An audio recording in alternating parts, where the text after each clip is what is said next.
De la Universidad del Valle de México, especialista en impuestos por la División de Estudios de Posgrado de la UNAM, maestro en Derecho Fiscal por la UVM Tlalpan, consultor de negocios a nivel nacional de empresas de primer nivel, conferencista, invitado en países del Centro y Sudamérica en temas de normas de información financiera. Pues es un gusto tenerlos a cada uno de ustedes y el día de hoy les cedo la palabra al maestro. Gracias. Y un gusto tenerlo. Qué amable, gracias. Buenos días. Bueno, hoy les debo decir que agradezco que me acompañen y hoy van a salir en mi programa en mi canal, ¿de acuerdo? Para que ya sean famosos.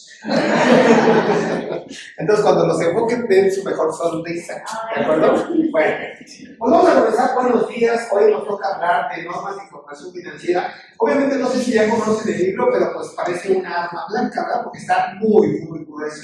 Y cada año se actualiza, en donde obviamente el instituto encargado se conoce con el nombre coloquial de CIMIC, en donde ese CIMIC tiene como encargo ir haciendo las propuestas de modificación, las que van a estar vigentes, las que no van a estar vigentes, hace una especie de análisis, obviamente atrayendo comentarios de gente profesional en la materia, ¿de acuerdo? Esto ya tiene un buen rato, si no me equivoco viene desde el año 2006 hasta el año 2005 se utilizaban los principios de contabilidad generalmente aceptados. A partir del 2006 son normas de información financiera. Entonces vamos a darle una búsqueda a lo más representativo que hoy deben de utilizar. Obviamente, como el nombre lo indica, es conociendo las normas de información financiera, porque pues no podemos agotar en una sesión de 3 horas todo lo que tienen que saber. Pero bueno, siempre será bueno que ustedes me manden sus preguntas, que realmente aclaren sus dudas, y es una cosa importante en el entendido que aun y cuando sea la reglamentación para emitir estados financieros, si ustedes la analizan, no hay una propuesta de asientos contables en las leyes.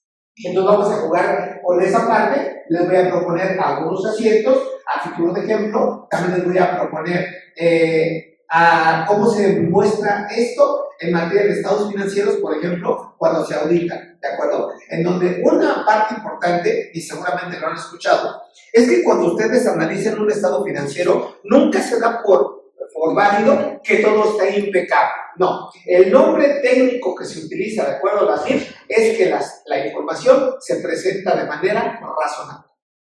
Ese es el nombre técnico. ¿Y razonable qué quiere decir? Que todo lo que ustedes reflejen se va a hacer en los términos de las propias normas. ¿Me explicó? Sin embargo, en la práctica es prácticamente imposible que una empresa reconozca el 100% de la ley. ¿De acuerdo? Entonces, si no reconocen el 100% de estas normas, la pregunta sería, ¿la información financiera se presenta de manera razonable? Lamentablemente no. ¿De acuerdo? Y lo vamos a ir despejando. Entonces, bienvenidos.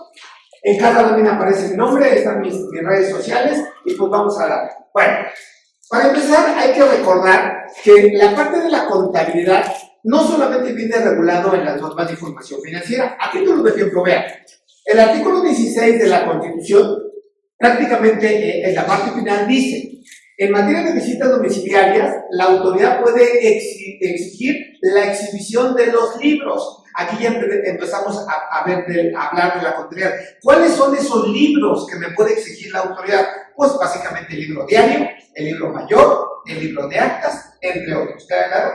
Bien. Dice, papeles indispensables para comprobar que se han acatado las disposiciones de carácter fiscal. Entonces ahí está un primer acercamiento, facultades de la autoridad fiscal. Y eso en materia, por ejemplo, meramente fiscal, viene reflejado en el artículo 42 del Código Fiscal de la Federación. ¿De acuerdo? Bien. Otro punto. En materia de contabilidad, ya básicamente hablando del Código de Comercio, obligaciones de los que realizan precisamente actividades comerciales. Básicamente artículos 16 y 33 del Código Fiscal, del Código de Comercio. Aquí, por ejemplo, este artículo 33 ya de manera puntual empieza a señalar ¿Cuáles son los libros de contabilidad que debo de llevar? ¿Cuáles son los estados financieros que deben de emitir? Y básicamente son 4, ¿de acuerdo? El estado de posición financiera, hoy conocido como balance general, el estado de resultados integral, que así se llama, ¿de acuerdo? El estado de flujos de efectivo y el estado de cambios en el capital contable. Ahora, es importante el comentario que vienen ejemplos, porque en la práctica las empresas o los contadores solamente hacen 2. Es el estado de posición financiera y el estado de resultados integral. Y yo preguntaría, ¿y los otros 2? ¿Sí queda claro? O sea, siempre es importante todo esto, porque no pierdan de vista que la contabilidad tiene un objetivo principal y el objetivo es tomar decisiones. ¿Queda claro? Ayer, por ejemplo, yo reviso unos estados financieros y si no tengo el libro de estado de cambios en el capital contable, pues obviamente mi información va a estar limitada, ¿de acuerdo? Porque a partir de ahí, no todo lo que esté en la información financiera, ¿de acuerdo? Realmente es una información verídica, ¿de acuerdo? Que vamos a ver ahí, por ejemplo, la opinión de la persona que hace los estados financieros, la opinión profesional, ¿de acuerdo? Pero bueno, seguimos, vean. Artículo 28 y 30 del Código Fiscal de la Federación, ¿de acuerdo? Ahí menciona, por un lado, ¿quiénes están obligados a llevar contabilidad para efectos fiscales? ¿Y cuáles son los elementos que integran la contabilidad para efectos fiscales? ¿Queda claro? Entonces ahí vamos a ir jugando un poquito con la parte jurídica, con la parte financiera y con la parte fiscal. Obviamente la parte central son las normas de información financiera. Bueno, artículo 76 de la Ley de Renta, para aquellas personas morales que tributan en el título 2, régimen general de ley. Ese artículo que nos habla de las obligaciones de las personas morales, una de ellas es que están obligadas a llevar contabilidad. Y aquí es donde una pregunta que se tienen que hacer ustedes es que cuando yo hablo de contabilidad para efectos fiscales, entiéndase que tiene que ser la contabilidad elaborada de acuerdo con las normas de información financiera, porque vamos a ver que hay una jurisprudencia de ya muchos años atrás que así me lleva. Ahora, ¿cuál es un pensamiento que tiene que venir a su mente? El siguiente: si ustedes hacen la contabilidad y no se apegan a las normas de información financiera, llegando el momento que venga a revisar la autoridad sus asientos contables, y si no están correctamente registrados en contabilidad, ¿qué es lo que va a pasar? Esos asientos los van a desechar y no van a proceder las deducciones. Eso es lo lamentable, eso es lo lamentable. ¿Queda claro? Por eso hoy la idea es sí tener un conocimiento general de las NIF, pero también no olvidar la parte fiscal, porque a eso a todos nos ocupa, ¿verdad? Siempre pregúntale al empresario qué es lo que más le preocupa o le ocupa. Finalmente la parte fiscal. ¿De acuerdo? Que ahorita está por cierto muy de moda. ¿De acuerdo? Bien. El artículo 33 del reglamento del Código Fiscal de la Federación. Hay apartado A. ¿Cuáles son los documentos que integran la contabilidad para efectos fiscales? Y el apartado B, ¿cuáles son los requisitos que se deben de cumplir para integrar esa contabilidad? Y destaca en la fracción 18 de ese artículo 33 del reglamento que deben de tener especial cuidado en manejar correctamente los IVAs.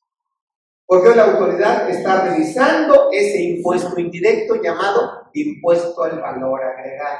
¿Queda claro? Y la parte importante de ese análisis del IVA es que tienen que identificar, esa es la palabra, digamos, apropiada, todos los gastos que ustedes hagan con las actividades que ustedes realicen. Y ahí es donde vienen las combinaciones. Si yo realizo actos grabados, todos los gastos están identificados con actos grabados, por lo tanto el IVA es acreditado. Pero si yo tengo actos exentos y todo el IVA que yo pago, ese es un IVA que no se acredita y se manda al gasto. Y el gasto es deducible. ¿Y dónde vienen los problemas? Cuando yo realizo actos exentos y grabados y no tengo la forma de identificar mis gastos, y es donde entra la promoción. Y es donde se complican las cosas. Porque hoy la DIO está muy atenta a ese tipo de información. ¿Queda claro? Que por ahí voy a subir un video interesante que ahí lo van a checar. Bueno, entonces es un acercamiento, es en materia jurídica, en materia constitucional y en materia fiscal de lo que es hoy la contabilidad. Seguimos, vean. Reflexión. La contabilidad, como ya lo platicaba, es la base para tomar decisiones. Por eso tiene que ser, insisto, una contabilidad elaborada de acuerdo a las NIF. Y vamos a ver, entre muchas cosas, cuáles son las características cualitativas que deben de tener o acompañar sus estados financieros. Y una característica cualitativa que siempre hacen los auditores es que la información financiera se tiene que proporcionar de manera comparable. No sé si han visto un dictamen, pero siempre dice, te audité en 2004 y lo comparo con te audité en 2024 y lo comparo con 2023. Así siempre va a ser. Y cuando ustedes muestran un estado financiero, nada más me muestran el estado financiero de este periodo, de este año. Y entonces no están cumpliendo con esa característica. ¿Sí me expliqué? Bien. La contabilidad tiene que ser flexible, o sea, no es rígida, y se debe de adecuar a las necesidades de las empresas. Aquí es donde empieza, obviamente, el trabajo del contador. ¿Por qué razón? Porque hoy, por ejemplo, si yo revisara su catálogo de cuentas, las normas de información financiera nunca permiten que yo, por ejemplo, haga o considere cuentas genéricas. Clientes varios, acreedores varios, impuestos varios, gastos varios. ¿Me explico? Entonces, tiene que ser muy, muy adecuada a lo que ustedes estén haciendo. Por eso hoy otra vez en materia fiscal, si tengo gastos varios, no los identifico, ¿qué va a hacer el fisco? Esos gastos van para atrás. No van a ser deducibles. Entonces, tiene que ir adecuando a sus propias necesidades. ¿Sí que te aclaro? Ahora, también es importante este comentario, porque en la práctica venden muchos sistemas de contabilidad. Y los sistemas de contabilidad regularmente les proponen un catálogo de cuentas. ¿Y qué hacen muchos de ustedes? Bajan y utilizan ese catálogo de cuentas. Una primera recomendación es elaboren su propio catálogo de cuentas. ¿De acuerdo? A eso me refiero, a que la contabilidad sea flexible en materia fiscal. Bueno, para tenerlo presente, vean, se manejan dos conceptos que van de la mano: criterio prudencial o juicio profesional del contador público. ¿Esto qué quiere decir? Que no todo lo que hagan en la práctica tiene que ser en base a una misma línea, ¿no? Aquí tiene que versar la experiencia, la expertise del contador. Porque un asiento puede tener algunas variantes. Ahora, ¿cómo se entiende esto? Vean, juicio profesional consiste en seleccionar la opción más conservadora, procurando en todo momento que la decisión que se tome sea sobre bases equitativas para los usuarios de la información financiera. Aquí que destaca esto, señores. Hoy, cuando ustedes elaboran una contabilidad, siempre tengan presente que va dirigida a terceros. Y esos terceros se llaman usuarios, que pueden ser internos, propias de la propia empresa, o pueden ser externos. ¿Sí me explicó? De manera interna, ¿a quién le interesa? A los socios, a los inversionistas, a los trabajadores, al administrador, al comisario. ¿Me explico? Externos, ¿a quién le interesa? Al fisco, al seguro social. ¿Me explico? Por ejemplo, hablando de auditoría y hablando de criterio, fíjense bien. Hoy se puede dar el caso de que a mí me están auditando en materia de seguro social, para ya no hablar tanto de esa. Que venga hoy el instituto y me diga: José Antonio, te estoy auditando 2023 y encuentro diferencias. ¿Sí me explico? Bien. La pregunta que yo les haría en base a esto: ¿estas diferencias cómo las registran? Porque va a haber diferencias de cuotas obreras, va a haber diferencias de cuotas patronales. ¿Sí me expliqué? Y algo muy importante, que estas diferencias no van a ser del 2025, van a ser del 2023. ¿Sí me explico? Ahora, ¿por qué menciono esto? Porque un buen contador, ¿qué tendría que decir? Como son diferencias del 2023, eso para mí representa un error en mis estados financieros, porque no estoy reconociendo un gasto de qué año, del 2023. Y la misma ley, que ahora vamos a ver, me obliga a regresarme al año 2023. ¿Y qué hacen en la práctica muchos contadores? Lo registran en ese año 2025 y lo quieren hacer deducible en 2025. No procede. ¿Por qué? Porque ya no es del mismo periodo contable. No sé si nos vamos entendiendo. Ojo con esos detallitos. Entonces, juega un papel importante esto. ¿De acuerdo? Ayer, por ejemplo, fui a una cita que por ahí subí una foto, hoy que estamos muy metidos en las redes sociales. Subí una foto porque fui a Morelos, fui a Cuernavaca, y tuve una cita con un cliente, y obviamente parte de lo que se llevó a cabo en esa cita era cómo registrar ciertas partidas. ¿Ven? Y me decían, y voy a escribir una parte importante, para que me enfoques, Elsa. Fíjense, hablamos de un primer concepto, vean, y ese concepto se llama comisión mercantil. Ahora, ¿qué me decía el contador interno? Dice, oye, contador, entonces a través de la comisión mercantil yo puedo comprar como comisionista, puedo comprar mercancía a nombre y cuenta del comitente y luego vendérsela. Le digo, no, porque ya no sería comisión mercantil, sería contrato de compraventa y el efecto contable es diferente. No sé si más o menos se entiende. Por ejemplo, vean, para que entendamos esto, a ver si me consiguen un marcador que pinte un poquito mejor. Vean, si hablamos de ese concepto, hay tres actores. Primer actor se llama comitente. Segundo actor se llama comisionista. Y tercer actor se llama cliente. ¿Me explico? Ahora, en esa figura que está reconocida como un acto de comercio, de acuerdo al artículo 75 del Código de Comercio. ¿Y cuál es la mecánica que se da en esta operación? Ah, pues el cliente voltea a verme a mí comisionista, ¿de acuerdo? Y me dice, yo quiero que me vendas mercancía, sale, yo te la vendo. Pero la pregunta es, ¿quién la factura? ¿El comisionista o el comitente? El comitente. ¿Por qué? Porque la mercancía no es mía. No sé si queda claro. Entonces, la factura va a ir de acá a acá, jóvenes. ¿Me explico? Y aunque, porque se puede dar, y aunque yo, cliente, le pague aquí, porque puede ser el caso, ¿de quién es el ingreso? Del comitente, no del comisionista. Porque yo, comisionista, tengo la obligación de devolverle el dinero. No sé si queda claro. ¿Sí me explico? Entonces, ¿qué me decía la contadora en su momento? Oye, es que yo no lo entendí así. Lo entendí que el comitente le vende mercancías al comisionista y este las revende al cliente. Entonces ya no estamos en presencia de una comisión mercantil, estamos en presencia de un contrato de compraventa. Y de hecho hay dos enajenaciones. Eso es lo que tiene que observar precisamente el hacedor de la contabilidad. En base a un postulado básico que no se les debe olvidar, se llama sustancia económica. ¿Sí me explico? Por eso es importante este punto llamado precisamente criterio prudencial o juicio profesional. Ahora, yo les doy un ejemplo real. Ahora, vean qué dice el auditor cuando viene a auditarme mis estados financieros. Vean, para que vean que esto en la práctica se tiene que reflejar en algún documento. Vean, aquí. Esto es un extracto de una revisión, de una opinión de un auditor. Es un extracto. Y nada más quiero resaltar algunos aspectos importantes. Importante, vean.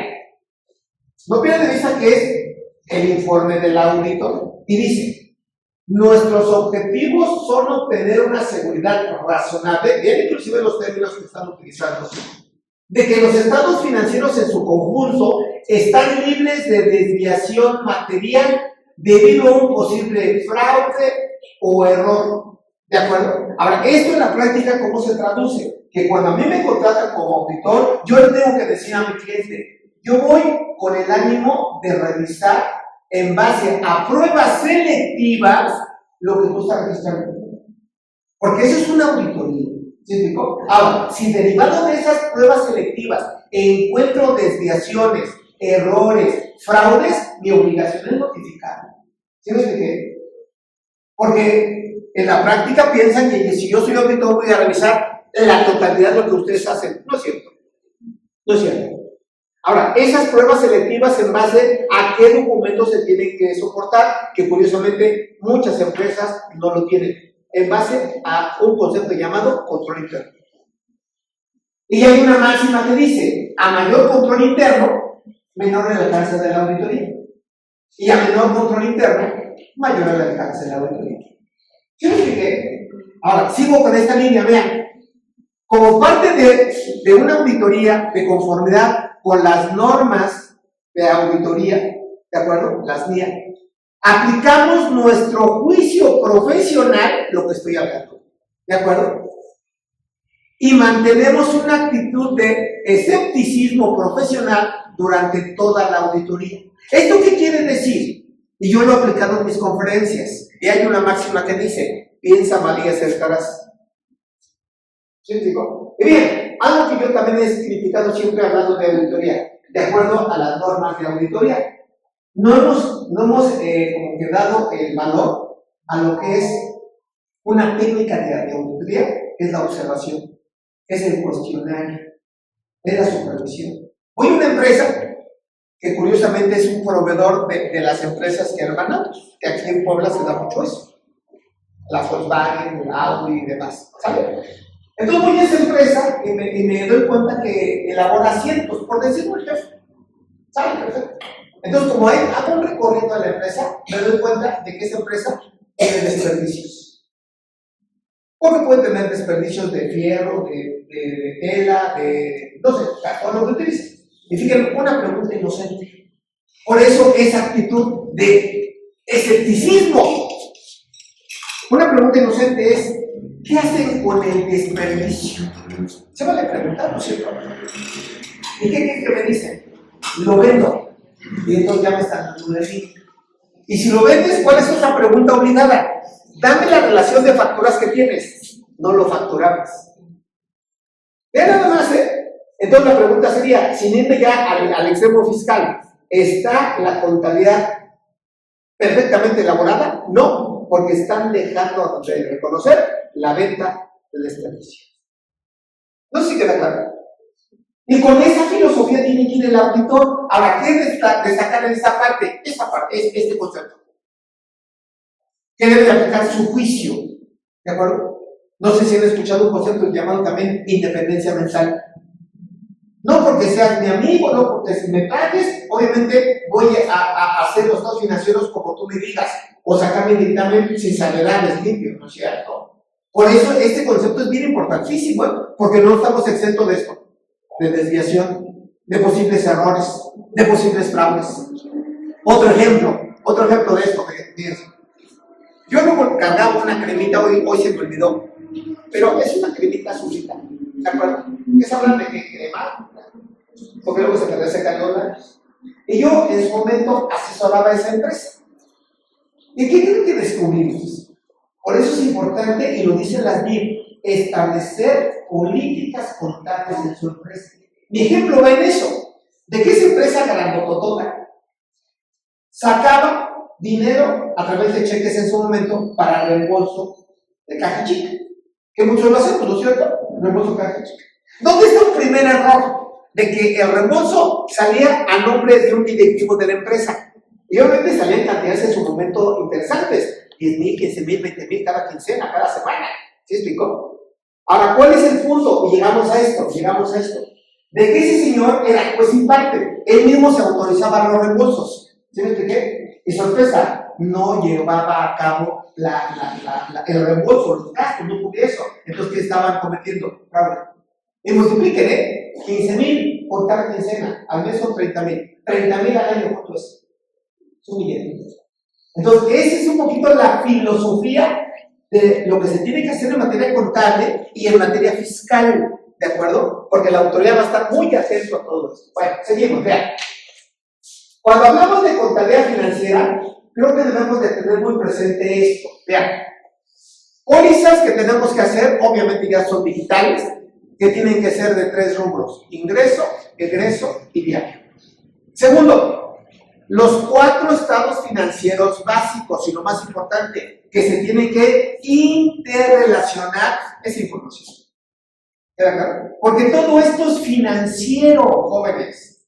Con alcances fiscales sí, pero es financiero. Les voy a poner un ejemplo bien interesante ahorita. ¿Cuáles son los estados financieros? Otra vez insisto, estado de posición financiero, balance general. Acá hay una primera premisa, que las cuentas eje de este estado financiero son 3: activos, pasivos y capital. Ahora, empezamos con lo básico. Ayer otra vez salió un tema de mi cliente en la asesoría. Constituyó una empresa que hoy está en periodo preoperativo. ¿Qué es un periodo preoperativo? Cuando todavía no empieza a facturar. Sin embargo, tiene gastos, jóvenes, y ahorita están diseñando toda la infraestructura para que empiece a operar. La pregunta es, si yo realizo, que de hecho siguió el tema, estoy bardeando el inmueble, ¿de acuerdo? Que yo estoy rentando porque ni siquiera es mío. Entonces puse barras, ¿de acuerdo? Barras. Esas barras, ¿cómo las registro yo en mi contabilidad? Sin perder de vista que estoy en periodo preoperativo. Otra vez, su criterio, su juicio, su opinión, no lo pueden mandar al gasto.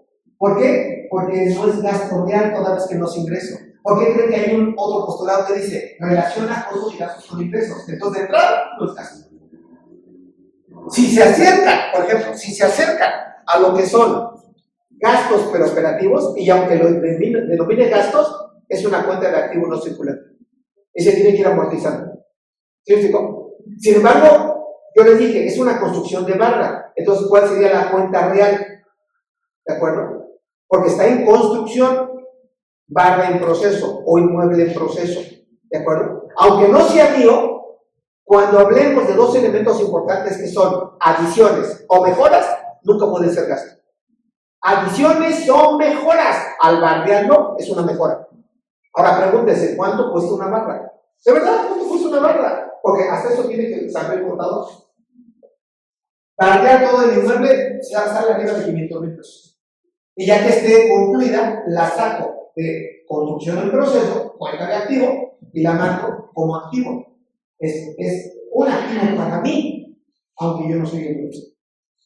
Entonces, seguimos de ahí. Entonces, ahí están los 4 estados financieros. Libros de contabilidad, ya lo platicamos, el libro diario, libro mayor, libro de actas, que este punto, por ejemplo, ya muchos no lo toman en cuenta. Y hoy, cualquier disposición que maneje, llámese Código de Comercio, llámese Ley General de Sociedades Mercantiles, y llámese Código Fiscal, está requiriendo esto. Está requiriendo esto. ¿De acuerdo? Entonces, es importante que ustedes vayan analizando con qué sí cuentan y con qué no cuentan, para efectos de ir soportando toda la parte contable. Y desde luego, el libro de accionistas. Si no hacen este menos lo van a hacer. Que acá hay un riesgo, Chéquense, por ejemplo, a título de ejemplo, el artículo 129 de la Ley General de Sociedades Mercantiles y dice que las personas que aparezcan en el libro de accionistas, salvo prueba en contrario, son los titulares de las acciones. Entonces imagínense que yo llegue a su empresa y que no tengan el libro y que le ponga mi nombre. ¿Quién es el dueño? Yo. Ese es el riesgo, hombres. Pero bueno, y menos tienen las acciones que son títulos de crédito. O sea, tienen que tener todo de manera armónica. Y desde luego, el soporte documental que destaca los contratos, que es otro punto que la gente no lleva a cabo en la realidad. Los contratos. Y otra vez, ojo, esto tiene mucho que ver, repito, con el postulado llamado sustancia económica, que dice, debes de atender la sustancia sobre el efecto jurídico. ¿Sí explico? Aquí, por ejemplo, decíamos, si yo quiero manejarlo como comisión mercantil, pero cuando hay una enajenación de aquí a acá y luego de aquí a acá, aunque yo le llame comisión mercantil, la sustancia, ¿cuál es? Doble enajenación. Aunque el contrato diga comisión, y es donde debe de prevalecer la sustancia sobre el efecto jurídico. No sé si me estoy dando a entender. ¿Vale? Si no pregunten, jóvenes, bien. Tesis aisladas. Y vean, aunque sea una tesis que tiene mucho que ver con la parte fiscal, aquí habla precisamente de las normas de información financiera. Y vean que esta tesis, ¿a qué se refiere? Dice, pueden ser utilizadas por las auditorías fiscales como sustento en sus determinaciones. ¿Y esto qué quiere decir? Que si no está debidamente de acuerdo a las NIF, los gastos o lo que ustedes están comprando los va a desechar la autoridad. Ahora, aquí hacemos un recuento. De entrada, dentro de ese recuento me está diciendo esta tesis que los contribuyentes tienen la obligación de llevar contabilidad. Eso se da por entendido. Segundo, la contabilidad, me la define, es la disciplina que se encarga de determinar, medir y cuantificar los factores de la riqueza de las empresas. ¿Y para qué me va a servir? Vean, para tomar decisiones. Que esto es bien importante, porque cuando ustedes hacen un estado financiero, si no son los accionistas, ¿qué hace el dueño? Ahí está el estado financiero y lo deja en su escritorio si bien nos va. Y si mal nos va, nos mete en su cajón y nunca nos ve. No, jóvenes, tienen que tomar la información para realmente tomar decisiones. Vean, les platico un ejemplo. Gracias por los marcadores. Vean. Hoy no puedo decir nombres, pero me contrata una empresa muy grande en donde el país por excelencia, que es el proveedor de todo el mundo, ¿quién es? China. China es el proveedor mundial. Bueno, ¿por qué menciono esto? Porque vean, porque hay una empresa, digamos, del extranjero. Aquí está la empresa del extranjero. Llamémosla así. Y obviamente, esa empresa del extranjero, le voy a poner así líneas, constituye empresa 1, empresa 2 o empresa 3, ¿en dónde? En territorio nacional. En territorio nacional, ¿de acuerdo? Analizando esta empresa A, B y C, ¿de acuerdo? ¿Qué me doy cuenta? Que realmente tienen una rentabilidad del 1%. Si me va bien, tiene una rentabilidad del 2%. Y si me va mal, tiene una pérdida. ¿Esta qué lechura tiene? Que no están aplicando correctamente las normas de información financiera y que están manipulando los estados financieros. Piénsele. Ahora, ¿esto le interesa al SAT? Claro. No sé si han escuchado hablar de un concepto llamado tasas efectivas de impuesto. Artículo 33 del código. Si viene la autoridad, revisa esa empresa, le va a llamar la atención. Oye, ¿por qué tú facturas 80 millones, 100 millones, 200 millones y tienes una rentabilidad del 1%, del 2%? Estás haciendo una contaría poco. ¿Con qué intención? Con la intención de no pagar impuestos. Por eso vienen las tasas efectivas. Y yo diría que no están aplicando correctamente la relación de costos y gastos con ingresos. Esa es la realidad.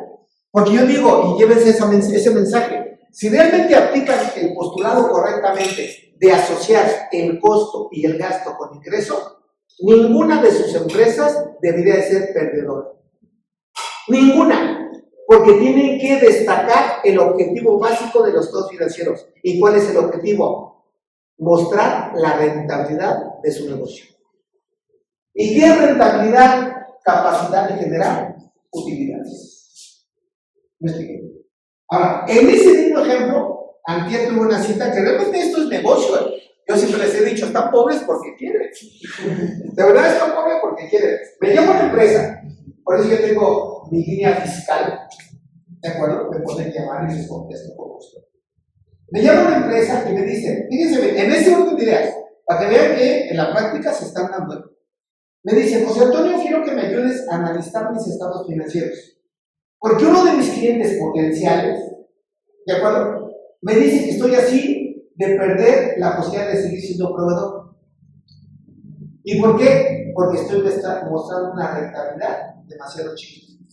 Ahora, ¿dónde está la justificación? Y es por eso que eso es importante. La justificación de esa segunda empresa es que analizando los estados financieros, si bien es cierto, tiene una rentabilidad chiquitita, 1%, 2%, 3%, ¿de acuerdo?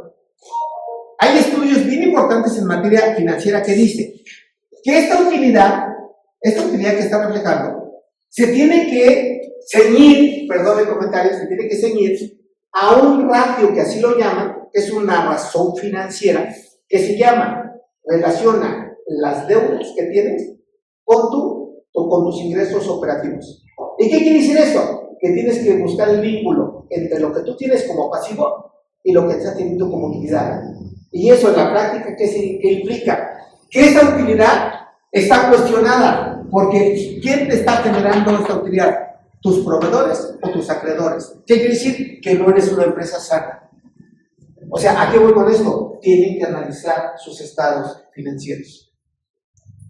¿Cuántas veces no hemos escuchado en un curso de cuando éramos contadores? Había una materia, no sé si ahorita se da, se llamaba en su momento Análisis e Interpretación de los estados financieros.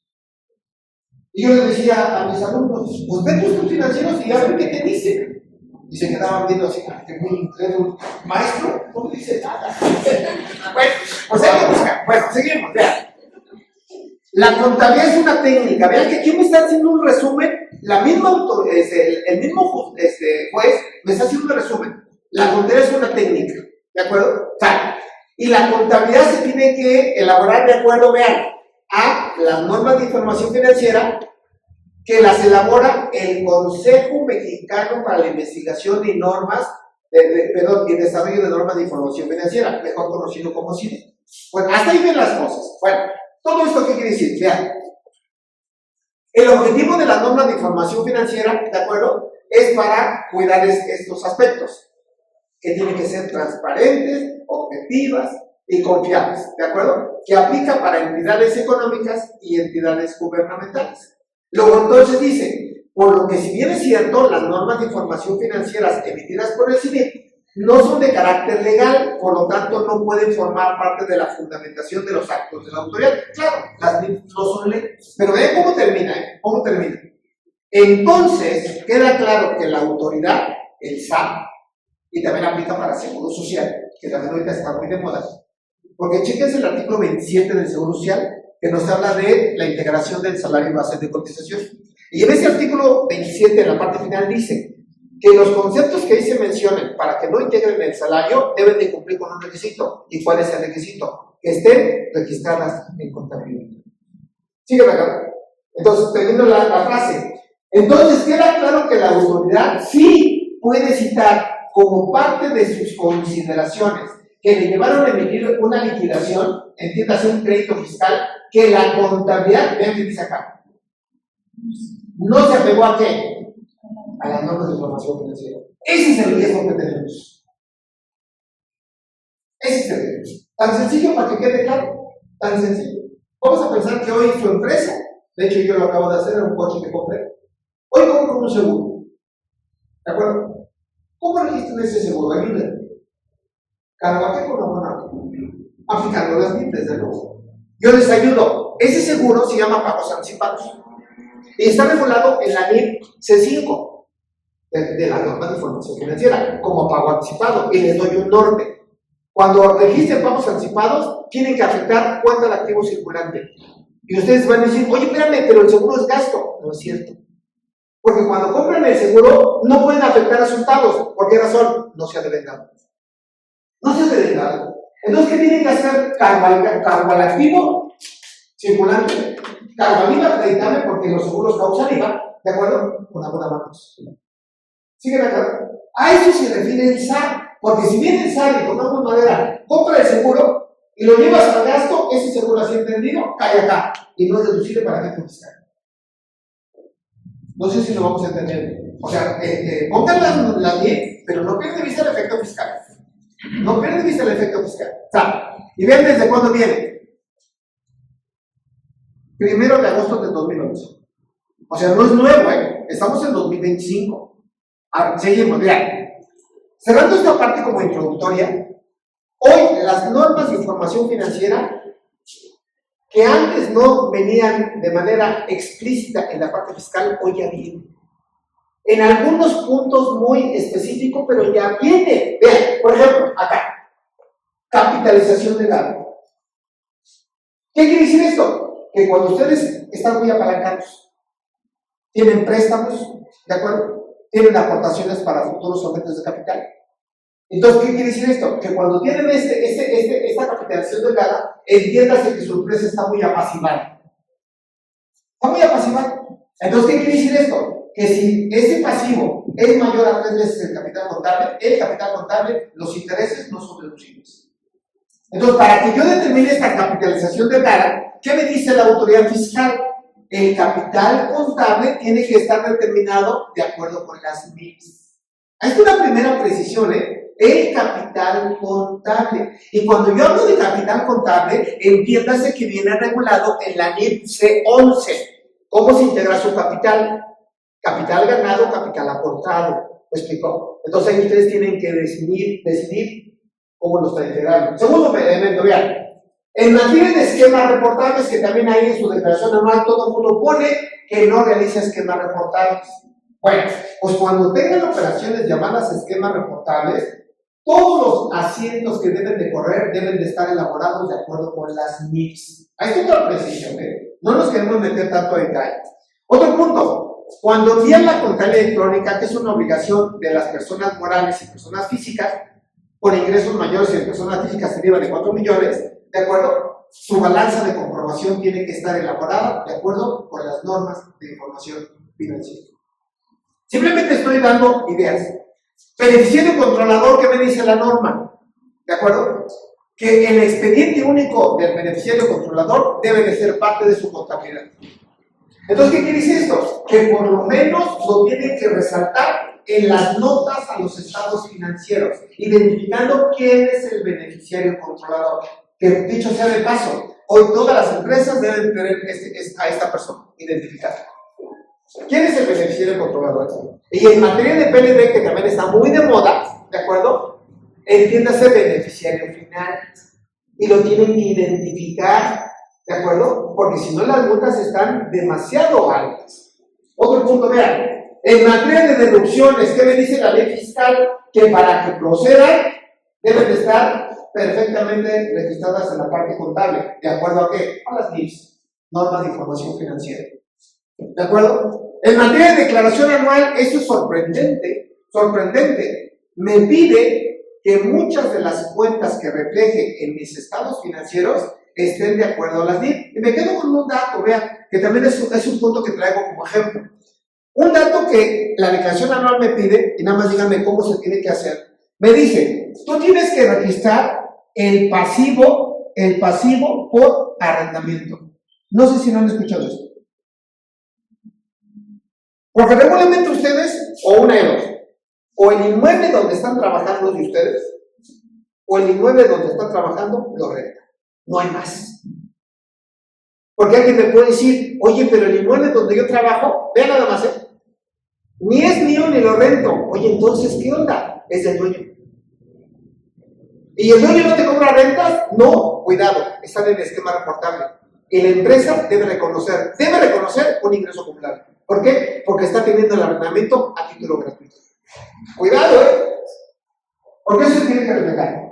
Ahora, ¿por qué menciono esto? Porque en materia de pasivo por arrendamiento aplica para contratos mayores a un año. Ayer otra vez hablamos del contrato de la empresa que está en periodo preoperativo, ¿de acuerdo? Y le digo, ¿de cuánto tiempo hiciste el contrato? 3 años. Quiero que me muestres el pasivo por arrendamiento y se quedan con el ojo podrido. ¿Y qué es eso, maestro? Pues es lo que vale el contrato por esa temporada de 3 años. Porque si no lo haces así y lo llevas al gasto, sorpresa, otra vez la autoridad te va a decir, no procede la deducción porque no está debidamente registrada contabilidad. ¿Y dónde tienen que ir a ver si realmente está correcto? En la NIF D5. Vean, ya estamos explorando las NIFs. ¿Y la NIF D5 de qué habla? De contratos de arrendamiento. ¿Sí me expliqué? O sea, este curso simplemente sirve para que tengan una apertura de cómo está integrada las NIF y cómo sí lo deben de aplicar correctamente. Van a venir casitos prácticos. Bueno, y desde luego la tesis que acabamos de platicar, simplemente es observar en esta lámina que el SAT mexicano ya está volteando a ver las NIF en ciertas partidas que muchos hacen. Ese es el mensaje. ¿De acuerdo? O sea, seguimos, bien. La información tiene que ser congruente. Todo lo que ustedes hagan deben de empatar con toda esta información. Porque muchas veces si yo reviso la balanza, dice una cosa, reviso la anual, dice otra cosa, reviso estados financieros, dice otra cosa, reviso el dictamen, dice otra cosa. No, tiene que haber una armonía. ¿De qué estamos hablando? Vean. La contabilidad, que es la técnica que hemos platicado, comprobantes fiscales, balance de comprobación, estados financieros básicos, donde dice, deben de estar relacionados. Por ejemplo, si yo tengo en el estado de resultados una utilidad, esa utilidad ¿dónde debe de estar reflejada? En el balance general, las utilidades del ejercicio. ¿De acuerdo? Si utilizo el estado de flujos de efectivo y me dice, yo tengo un saldo de 1.520.000, ¿dónde debe estar registrado? En bancos. Es donde se tienen que ir relacionando.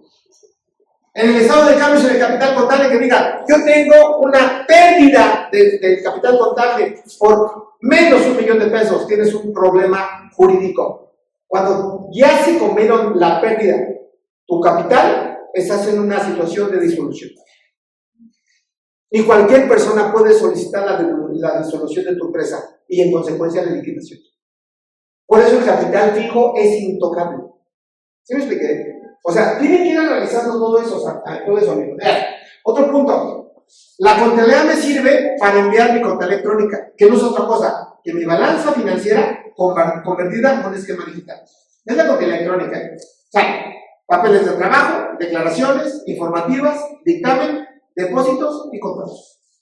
Si hay una armonía de todo eso, están del otro lado. Otra vez, esto es control interno. Esto es control interno. ¿Dónde empiezan los problemas? Yo le digo, dame tus papeles de trabajo, me los das y están mal hechos. Oiga, me manda una balanza, una contadora. Dame tu balanza de comprobación. Se tardó 1 año y medio para mandarlo. 1 año y medio. O sea, eso no puede ser. Eso no puede ser, Jorge. ¿Sí? Porque están haciendo contabilidad creativa. Ahora, ¿dónde está el problema para ustedes? Acá. Aquí está el problema. Aquí, un ejemplo, hablando de contabilidad, fíjense. Hoy inclusive lo subí a un video a redes sociales, donde nada más ven el efecto, ven el efecto. Una empresa mandó la declaración del 2022, persona moral, declaración anual. ¿De acuerdo? Y esa declaración anual del 2022 se presentó complementaria en 2024, julio del 2024, para ser específico, 5 de julio del 2024. 2024. Y la PGU del 2022, que debe de estar provisionada a diciembre del 2022, se pagó en 2024. De hecho, el 3 de julio del 2024. Pregunta, y otra vez el criterio del contador, del auditor, pregunta, esa PTU, que ya está pagada, ¿de acuerdo? Que es un gasto para ustedes es un gasto. ¿De acuerdo? ¿Cuándo se acredita para efecto fiscal? Porque esa PTU debe de estar acá. Debe de estar acá. Provisionada. Y debe de estar acá. Provisionada. ¿Me explicó? Ahora, ¿cuándo yo la acredito? Acá. Acreditar, ¿qué quiere decir? Que la PTU pagada se puede restar de su utilidad fiscal. Pregunta, ¿en qué año? Esa es la pregunta. ¿En qué año? En 24. Pues el error de esta condenada empresa, ¿de acuerdo? Lo acreditó en 2023. Digo, espérame, pero ¿por qué estás acreditando una PTU en 2023? ¿De acuerdo? Es que la Ley Federal del Trabajo me dice que se debe pagar, fíjense bien la mentalidad del contador, se debe pagar 60 días posteriores al pago del ICR. Y el ICR del 2022, ¿cuándo se tuvo que haber pagado? A más tardar, mayo del 2023.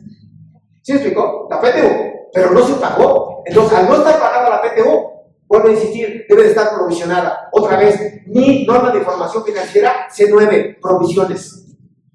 ¿Sigue de acuerdo? Y la ley fiscal que me dice que para que proceda el acreditamiento debe de estar pagada y timbrada. ¿Cuándo se pagó y se timbró? 2024.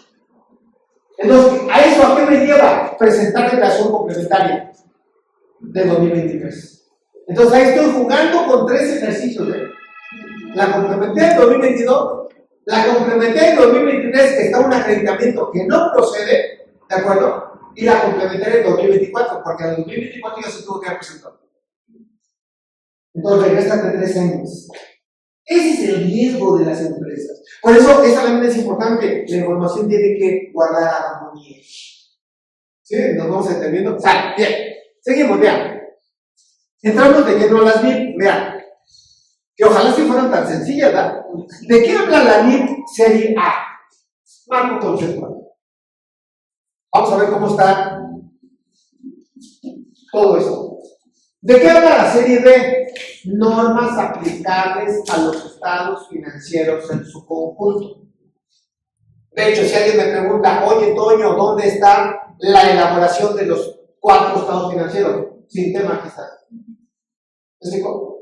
Serie C, normas aplicables a conceptos específicos de los estados financieros. Pagos anticipados, capital contable, ¿me explico? Cuentas por cobrar, Ahora, siempre llévense lo siguiente, siempre que hagan un asiento contable y siempre que emitan estados financieros, que me adelanto tantito, deben tener mucho cuidado con 3 reglas que son infalibles. Primera regla de evaluación. ¿Cómo están asignándole valor a ese asiento? ¿Cómo la están evaluando? ¿Me explico? Segunda regla de presentación. ¿Presentación en dónde? En los estados financieros. Y tercera regla, revelación. ¿Y qué es la revelación? Las notas a los estados financieros. Les pongo un ejemplo. ¿Puedo borrar acá? Sí. ¿Sale? Esos garabatos luego son interesantes que los analicen, ¿eh? Digo, no les puedo decir los nombres, pero son situaciones bonitas. Vean. Por ejemplo, vuelvo con la empresa de ayer. Hace calorcito, a ver si abrimos la ventanita, porque si no se me van a sacar. Bueno, vean. Esa empresa que se constituyó hace un par de meses, su primer asiento contable es el siguiente, vean. Su primer asiento contable. Cargo a accionistas, 1,000,000 de pesos. Con abono a capital social, 1,000,000 de pesos. Aquí cuando hago un primer asiento contable, siempre identifiquen de qué estado financiero estamos hablando. De entrada son 2 cuentas de balance. Una cuenta es de activo y otra cuenta es de capital. Digo, para que nos vayamos familiarizando. Ahí estoy, de hecho, asignando la evaluación. Lo estoy registrando monetariamente. 1,000,000 de pesos. Sin embargo, ¿dónde está la parte importante? Que el concepto se llama suscripción. Que no es lo mismo que exhibición. Cuidado con eso. Exhibición, ¿en qué momento se da? Cuando se aporta, cuando se deposita. ¿Se entendió? Ahora vamos a poner un segundo asiento. Vean, vamos a poner un segundo asiento. Segundo asiento. De este 1,000,000 de pesos, los socios aportan 800. Entonces, ¿qué asiento contable? Vean. Cargo a bancos, 800. Con abono, accionistas, 800. Ahora vean el esquema de mayor. ¿Cuánto me queda de accionistas? Vean, accionistas, permítanme el comentario, de entrada a 101, 1,000,000 de pesos. A 102, 800,000, me queda un saldo de 200. De entrada ese saldo no es una cuenta por cobrar. Vean lo que estoy diciendo, no es una cuenta por cobrar, simplemente es una obligación que tiene pendiente el accionista de exhibir. Ahora, aquí voy con, cuando dije reglas de revelación, de presentación. Si yo estoy en ese asiento y ya cerró el mes o ya cerró el año, tengo que hacer un asiento de reclasificación para efectos de presentación, diciéndole que mi capital, aunque diga aquí 1,000,000 de pesos, realmente no es 1,000,000. ¿Mi capital de cuánto es? De 800. Entonces tengo que ajustar mi capital. ¿Con qué cuenta? Con accionistas. ¿No se queda claro? Y con ese ejemplo queda evidente regla de presentación de los estados financieros. Otro ejemplo. Hay muchas empresas, no sé el caso de ustedes, que siguen utilizando cheques. Siguen utilizando cheques. Y vamos a pensar que su empresa me da un cheque para pagarme mis honorarios. Me da un cheque que yo ya pasé a recogerlo, pero terminó el mes y no lo deposité. Pero ya me lo dio. Para efectos de presentación, ojo, como yo ya recogí el cheque, ustedes lo tienen que descargar de su cuenta bancaria. ¿Por qué? Porque ya fue entregado. Independientemente de que yo lo cobre. Y eso va a estar en un documento que se llama conciliación bancaria. Diferente sería que ya emitieron mi cheque, pero yo no lo he recogido, está en la tesorería de su empresa. Y para reglas de presentación le tienen que dar reversa, como si el cheque no hubiera salido. Ahí está otro ejemplo de reglas de presentación de los estados financieros. Para efectos meramente prácticos. ¿Sí nos vamos entendiendo? O sea, no pongo la cara de yo no fui, porque luego va a decir, no entendí nada. Pero bueno, seguimos. Vean. Serie de problemas en determinación de resultados. Aquí yo les diría, salvo su mejor opinión, que a lo mejor medio están trabajando con esto, medio están trabajando con esto, medio están trabajando con esto, y descuidan esto. ¿A qué me refiero? Vean, ¿a qué me refiero? Un ejemplo que es muy elocuente. Norma de información financiera B3. Beneficios a colaboradores. Antes llamadas obligaciones laborales. Quiero que me diga alguien si tiene registrado en su contabilidad el pasivo de lo que les cuesta a los trabajadores si hoy se van. ¿Sí me expliqué? Entonces, ¿cuál es el riesgo que van a cometer si no lo tienen registrado? Vamos a pensar que yo mañana me voy porque renuncio, me corren, se rescinde la relación laboral. ¿Sí me explico? Y si no tienen eso cuantificado, aunque me paguen mi finiquito, aunque me paguen mi indemnización, no está debidamente registrado en contabilidad. Y si viene el SAT, eso que me están pagando va por más. Otra vez la tesis que platicamos. Ahora, otro ejemplo. ¿Quién tiene reconocidos los impuestos diferidos o llamados impuestos a la utilidad? Norma de información financiera D4, que básicamente se desprenden de la conciliación contable fiscal, llamadas diferencias temporales. Voy a poner un ejemplo. Que muchas veces ustedes tienen que decidir ese tipo de operaciones. Vean, voy a poner un ejemplo. Y me voy a poner yo como ejemplo empresa, despacho. Yo empresa, soy sociedad civil. Ojo con eso. Un primer elemento que tienen que analizar es su objeto social. ¿A qué se dedican? ¿Quiénes son los socios? ¿Cuál es el patrimonio? Etcétera, etcétera. Las partes sociales, bla, bla, bla. O sea, otro punto que tienen que analizar es qué obligaciones les aplica en materia fiscal. ¿De acuerdo? Pagos provisionales, IVA, DIOT, etcétera. Y otro punto es cómo van a pagar el ISR. Momento de acumulación. No es lo mismo ser una SA que una SC. Porque si son SA, en el momento que ustedes facturan, pagan impuestos. Y yo no. En el momento que yo facturo, si no cobro, no pago impuestos. Porque acumulo. Entonces, bien, me asiento. Yo les facturo a ustedes y no cobro. Entonces, un asiento puchado. Cargo a clientes, 100,000 pesos. Con abono a ingresos por servicios, 100,000 pesos. Ahí está. El ingreso ya se devengó porque ya presté el servicio. ¿Están de acuerdo conmigo? La cuenta por cobrar es real. Ustedes me deben a mí. ¿Me explicó? ¿Sale? Pregunta es, ¿eso me puede generar o me debe de generar un impuesto diferido? Claro. ¿Por qué? Escuchen esto, porque contablemente hoy es ingreso, fiscalmente no. ¿Por qué? Porque no caigo en el momento de acumulación. Entonces tengo que hacer un procedimiento para multiplicar ese ingreso por la tasa del 30% y es, escuchen esto, un impuesto sobre la renta diferido, cuenta de pasivo. ¿Y por qué cuenta de pasivo? Porque el accionista debe de saber que cuando yo cobre, voy a pagar impuestos. No sé si me expliqué. Entonces tienen que hacer todo eso en su empresa. Por eso decía, el riesgo para muchos está acá. No aplican eso. Ya le puse dos ejemplos. Beneficios a colaboradores y los impuestos a la utilidad. Obviamente esto se vuelve más interesante cuando tienen muchas partidas llamadas en conciliación.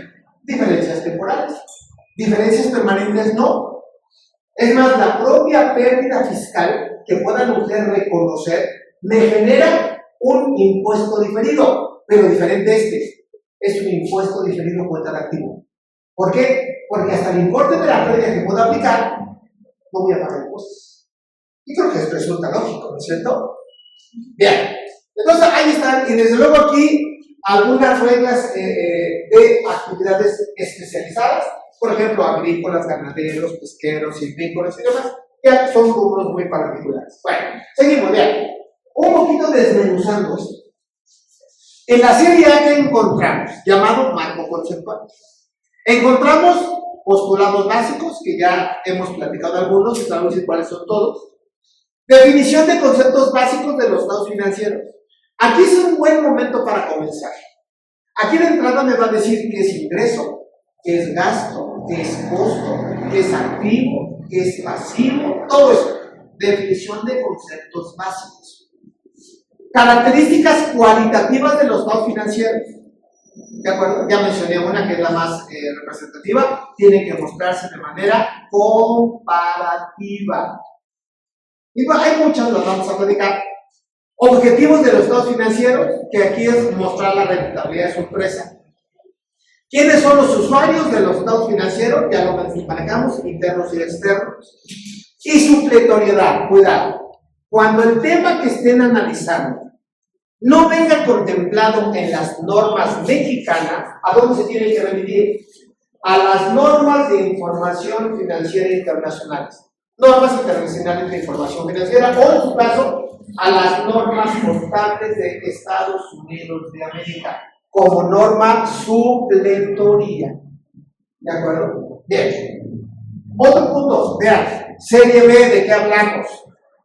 B1, estado de cambios contables y corrección de errores. Cuando tengan un error, esta NIP me dice, regrésate al año en que se cometió el error y corrígelo, como si nunca se hubiese cometido. Regrésate de manera retrospectiva. B2, estados de flujo de efectivo, que hay dos métodos, directo e indirecto. Pero la consecuencia es que deben llegar al saldo real de la cuenta de bancos. B3, estado de resultado integral. ¿De acuerdo? Aquí entra todo lo que tiene que ver con otras tres partidas: ingresos, costos y gastos. Punto. Y ojo, un punto importante: el RIF. ¿Y qué es el RIF? Resultado integral de financiación. Aquí ya no hablamos de lo que son otros ingresos financieros u otros gastos financieros. No, apliquen el RIF. Ahora, un ejemplo también muy puntual. Muchos de nosotros pagamos comisiones bancarias, ¿no es cierto? Por manejo de cheques, por manejo de cuentas, bla, bla, bla. Ese nunca ha sido un gasto financiero. Es un gasto de operación normalito. Entonces, llévenselo al gasto general, al gasto de administración, pero como gasto. Las comisiones bancarias. ¿Verdad? Porque mucha gente siempre dice, es que es un gasto financiero. Simplemente es un gasto de operación. O sea, vean. B4, estado de cambios en el capital contable. B6, estado de situación financiera. B7, adquisición de negocios. B10, efectos de la inflación. El famoso B10, que muchos seguramente que están jóvenes no lo conocen, es simplemente darle el efectos financieros a la inflación de sus obras. ¿Verdad? Ahora, ejemplo, este B10, mi B10, solamente va a aplicar cuando México se encuentre en un entorno altamente inflacionario. Eso sucedió, por eso nació este boletín, por los años 80, donde la inflación llegaba a cantidades exorbitantes. Entonces, ¿qué decía en su momento los principios de Montreal? Pues dale el efecto de la inflación a tus estados financieros. ¿De acuerdo? Y por ahí nació, entre otras partidas, el famoso repomo. ¿De acuerdo? No es que se vayan a equipar, no es otra cosa, es otro repomo. Resultado de posición monetaria. Ahora, esto que acabo de mencionar, vean esta laminita, otra vez. Hoy quise ser un poquito más propositivo. Ejemplo de esta NIP en un dictamen. Y vean que dice el audito. Porque ahí sí se tienen que poner la camiseta. Si son contadores, son financieros, son auditores, etc. Vean que me dice mi auditor. Vean. Reconocimiento de los efectos de la inflación. Obviamente el último año fue 2024 comparado con 2023. Otra vez, siempre comparativos. Y dice, los estados financieros al 31 de diciembre de estos años se presentan a su valor histórico. La inflación acumulada de los últimos 3 años es la siguiente. Y aquí, de entrada me dice, por 2023 me voy a los 3 años, 23, 22 y 21, inflación acumulada. Para 2024 me voy, 24, 23 y 22, inflación acumulada. Entonces, ¿qué quiere decir? Vean, de acuerdo con las normas de información financiera mexicanas, corresponde a un entorno económico medio, dice acá, no inflacionario. Y le estoy poniendo el antecedente. ¿En qué párrafo de la ley viene? Ahora, ¿cuándo es un periodo inflacionario? Aquí está la respuesta. Mientras no lleguemos a esto, nunca van a aplicar B10. Ahora, por año, llévense como referencia cuando la inflación sea del 8% anual o mayor. Hoy la inflación está controlada. ¿Me expliqué? Por cierto, chéquense, el día 8 de septiembre se va a publicar el paquete económico para el 2026. Y uno de los índices que se publica va a ser la inflación proyectada para el año 2026. Y está muy controlado. ¿Me expliqué? Entonces, ahí ya más o menos vimos que sí existe el B10, pero que no lo aplicamos hasta en tanto México se encuentre como país con una inflación altamente inflacionaria. Aquí no es inflacionaria, por lo tanto, no aplicamos B10. ¿Sí queda claro? Porque ahí vienen las normas de información financiera. ¿De acuerdo? Claro, bien, seguimos bien.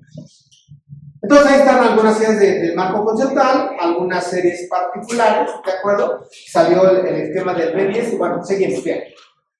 Serie C. Aquí son reglas particulares a muchos de los rubros que vienen en su balance general. Aquí encontramos, por ejemplo, aquí son ejemplos, C1 de cuál es el tratamiento de efectivo y equivalentes. C3, cuentas corporales. C4, inventarios. Ese es una NIP por lo tanto obligatorio. Muchos de nosotros utilizamos inventarios. Y ahí deben de aplicar la NIP para saber si el inventario es correcto, si tienen implementado una rotación de inventario, ¿de acuerdo? ¿Y qué es la rotación de inventarios? Desde el momento que compran el inventario o lo producen, en el momento de la venta y en el momento de la recuperación. Y hay una rotación de inventarios por día en muchas empresas, por semana en muchas empresas, por año en muchas empresas. Por ejemplo, si yo soy una empresa juguetera, ¿cuánto es mi rotación de inventarios? 3 veces al año. ¿Cuáles son las 3 veces al año si soy juguetera? 6 de enero, 30 de abril y Navidad. Y no hay más. No hay más. Entonces, mi rotación de inventario solamente se da en estas circunstancias. Pero si yo soy una empresa que vende aguas, mi rotación de inventario es diaria. Diaria, jóvenes. Y deben llevar el control. ¿Sí, claro? Entonces, bueno, todo lo que tenga que ver con el inventario tiene en la norma de formación financiera C4. Bien. Pagos anticipados, ya lo platicaba. Seguros pagados por anticipado, rentas pagadas por anticipado, etc. C6, propiedades, plantilla y equipos. Aquí también tienen un gran problema. Por ejemplo, si yo les dijera, ¿cómo determinan su depreciación contable? Y seguramente muchos me van a decir, aplico el porcentaje fiscal a mi activo. Eso no viene reconocido en las leyes. Entonces están aplicando una depreciación contable, ¿de acuerdo? Que viene en la ley de renta, pero no en la NIF. Y otra vez, la pregunta es, ¿está debidamente desprecisada en contabilidad? ¿No? Ahora, ¿cómo se pueden salvar de eso ustedes? Que lo pongan en sus políticas internas.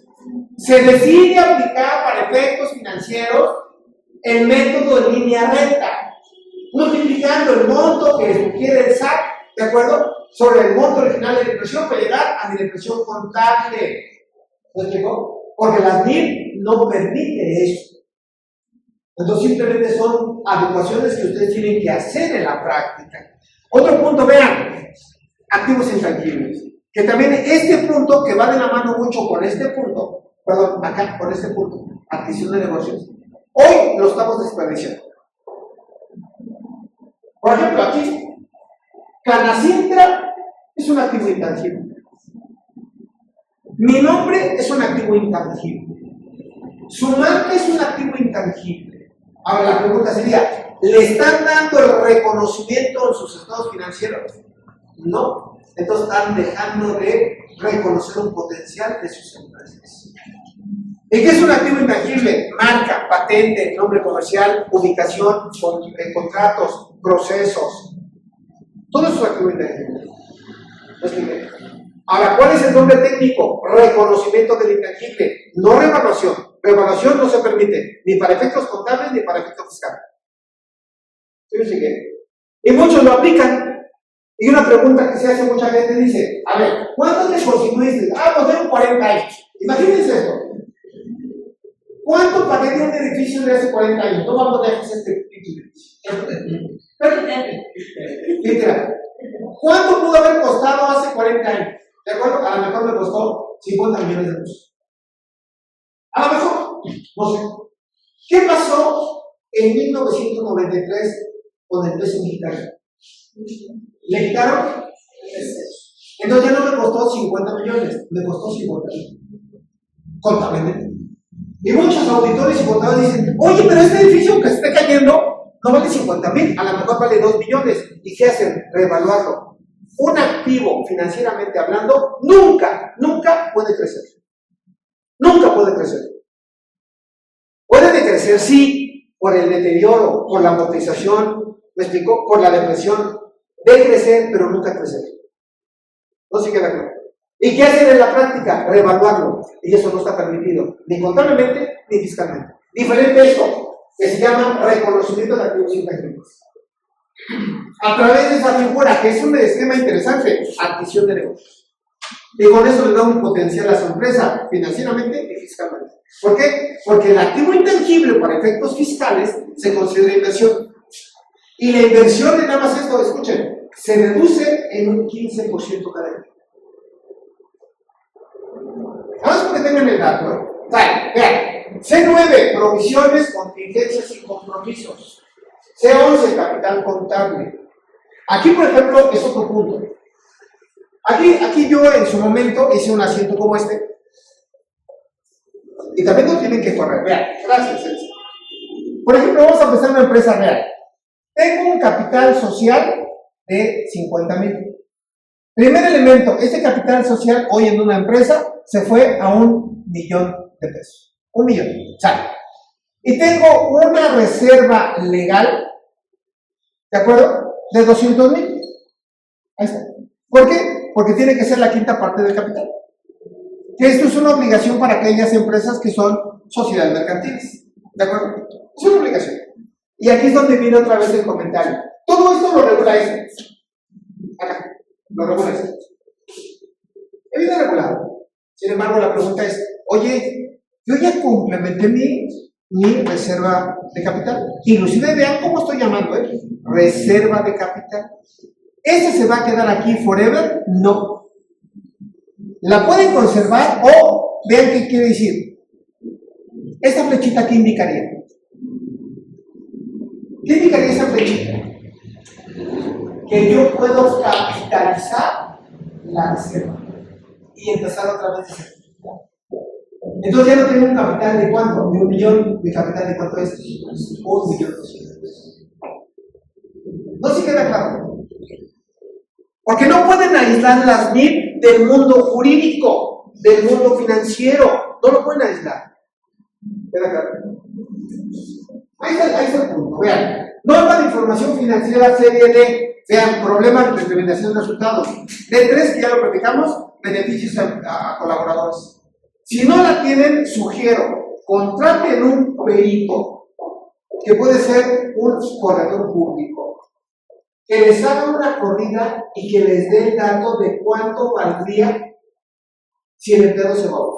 Y regístrenlo, creen la provisión. Acá está, 9, C9. ¿Sí me explico? Pero háganlo, porque les va a resultar. Otro, D4, ya poníamos el ejemplo. ¿Tienen pérdidas fiscales? Determinen los diferidos. ¿Tienen gastos contables no fiscales? Determinen los diferidos. ¿Tienen ingresos contables no fiscales? Determinen los diferidos. ¿Sí me explico? Es más, otro ejemplo. Los mismos, fíjate, los mismos pagos anticipados me generan diferidos. ¿Por qué razón? Vamos a pensar en el ejemplo que yo ponía. Hoy que estamos en agosto, compro el seguro. ¿Sí me explico? Compro el seguro. Y vamos a pensar que me puedo gastar 30, 40, 50,000 pesos. Mañana termina el ejercicio. Esos 50,000 que no están devengados en su totalidad es un gasto fiscal. En su totalidad. Pero contablemente no. Solamente voy afectando el resultado porque se ha devengado. Ese ejemplo tan sencillo me genera un diferido. ¿De acuerdo? ¿Por qué razón? Porque tengo una deducción fiscal mayor a la contable. Ese es el razonamiento de los diferidos. Nada más tiene que identificar si el efecto futuro me genera una cuenta de pasivo, como ICR, o una cuenta de activo. Porque si le dice al cliente, hoy no pagas impuesto a la renta porque aplicaste pagos anticipados, el cliente ¿qué va a decir? Pues, paguísimo. Pero tiene que decir a su cliente, pero mañana vas a pagar impuestos. Y es lógico, porque ese pago hoy que están deduciendo es fiscal, pero no contable. Entonces, al estar como diferido me va a generar un pasivo de impuesto a la renta. Y es lógico, porque mañana voy a tener más deducciones contables que fiscales. Entonces, debo decirle al cliente, al usuario, que mañana voy a pagar eso. Y con eso ir haciendo proyecciones. No sé si nos vamos a entender. Estoy jugando con las NICs, ¿de acuerdo? O sea, bien. Y arrendamiento es un temazazazo, temazazazo. Porque hoy el arrendamiento solamente tiene que identificar si realmente es arrendamiento o es una prestación de servicio. Vamos a empezar en este ejemplo. Estamos en una sala que es de Canacintra y vamos a pensar que Canacintra me lo renta. Pero fíjense, me lo renta con una asistente, me lo renta con algunos snacks, con algunas bebidas. Y fíjense lo que voy a preguntar. ¿Realmente Canacintra me está rentando el inmueble o me está prestando un servicio? ¿Cuál sería la respuesta? Servicio, por lo tanto, no le aplica No le aplica jóvenes. Porque me está prestando un servicio. Eso es lo que tienen que identificar otra vez la sustancia económica. Digo, son ejemplos tan burdos, pero esto tienen que hacer en su empresa. A ver, ¿realmente qué estoy comprando? ¿Realmente qué estoy vendiendo? ¿Me explico? Para darle el efecto real en su información financiera. Pero bueno, simplemente es un paneo de cómo están estructuradas las NIF. Vean, aquí viene otro ejemplo. A propósito de esto, vean, otra vez, comentarios del auditor. Esto me encantó, porque son de las cosas que regularmente uno no ofrece al público. Vean, activos intangibles, ¿y de qué estamos hablando? Vean, la marca. Patentes y marcas, y vean, nada despreciable. ¿Sí alcanzan a ver el número? 503 millones de pesos. Ya lleva un año. Amortización. Y aquí, por ejemplo, una crítica constructiva. Si es amortización contable, se la compro, que regularmente es el 10%. Pero si es amortización fiscal, no se la compro, porque la amortización fiscal tiene que estar actualizada. Deducción de inversión. Porque el activo intangible se considera inversión para efecto fiscal. Ahora, ven que me dice, en mayo del 2024, la compañía reconoció, vean inclusive los términos, no dice revaluó, dice reconoció como activo intangible la marca, obviamente de la empresa fulana de tal, con un valor de 503 millones de pesos. Es renovable por un lapso indefinido a un costo que se espera sea muy bajo. Cuidado con este detallito, porque yo haría una crítica. Este reconocimiento de activo intangible se puede hacer de dos maneras. Primera manera, reconocerlo in-house o reconocerlo a través de un concepto que se llama adquisición de negocios. Que no es lo mismo. Porque si lo reconozco in-house, una pregunta sensata para gente que trabaja en Canacintra. ¿Cuánto creen que yo a lo mejor invertí por ponerle Canacintra y ponerle este logotipo? ¿Cuánto invertiría? Dame una cantidad. En su momento. ¿Cuánto invertiría? Dame una cantidad. Cualquiera. 50,000. ¿Sabe? O sea, esos 50,000, si es in-house, es lo que vale el activo intangible. Pero vamos a utilizar que Canacintra es un nombre comercial que a mí me interesa. Yo lo quiero utilizar. ¿Me explico? Y le voy a decir a Canacintra, permíteme hacer una relación de negocios contigo. ¿De acuerdo? A lo mejor una fusión. A lo mejor un fideicomiso.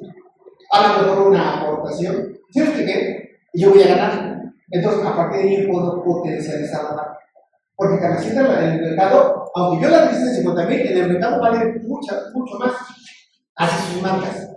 Entonces, por eso decía, tendríamos que reconocer esto, que inclusive aquí el auditor lo está diciendo, ¿de acuerdo? Dice, es renovable por un lapso indefinido a un costo que se espera sea muy bajo, ¿de acuerdo? Dice, el nombre protege una marca de producto que ha estado en la cabeza en la participación del mercado en los últimos años. Un análisis de estudio de esta marca dice que van a generar ingresos y flujos de efectivo, vean hasta qué año. Ahora, esto es bien importante porque cuando veamos las definiciones, una característica de los activos es que generen beneficios económicos futuros. Y aquí viene una línea. ¿Cuáles son esos beneficios económicos futuros? Incremento de ventas, disminución de costos y gastos, posicionamiento en el mercado, incremento de activos, mayor rentabilidad, y eso se llama beneficios económicos futuros. Porque si no se acredita esto, ¿de acuerdo? aplicamos la NIP C15, deterioro de activos de larga duración. No me sirve porque no me genera beneficios. No se queda claro. Entonces aquí, ¿cuál es lo que resalta? Si las empresas están registrando los intangibles, si lo están registrando de acuerdo a lo que dice la NIP C8, acreditando que tenga un beneficio económico futuro, le compro la idea al auditor, pero inclusive vean, me da un periodo de gracia.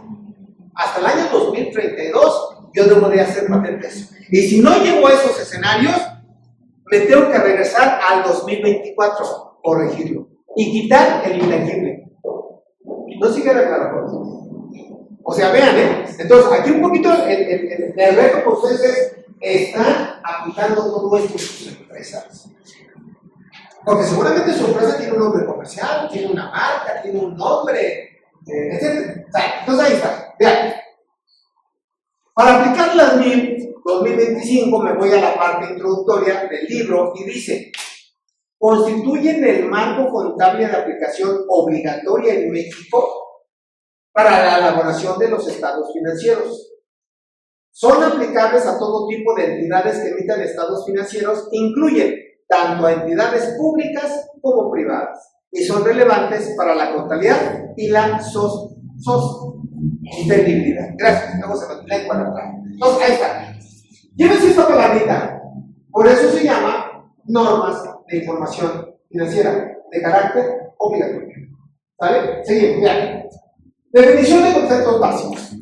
Y a partir de ahí, mucha gente dice: ay, pues qué fácil. Pues no creo que sea fácil, Vean, activo. Recurso económico presente, es decir, es un derecho que tiene potencial para producir, otra vez, beneficios económicos futuros, controlado por una entidad y derivado de eventos pasados. Cualquier activo, jóvenes, cualquier activo. Voy a poner algo sensato. Todos tienen equipo de cómputo. Todos tienen equipo de negocio. Vamos a pensar que hoy van a la tienda comercial, fíjense lo que voy a decir, y van a comprar una computadora. Es más, Lalo me diría presumiendo, se compró una máquina. Oye, me compro una computadora. Mi primera pregunta que le voy a hacer: ¿qué uso le voy a dar?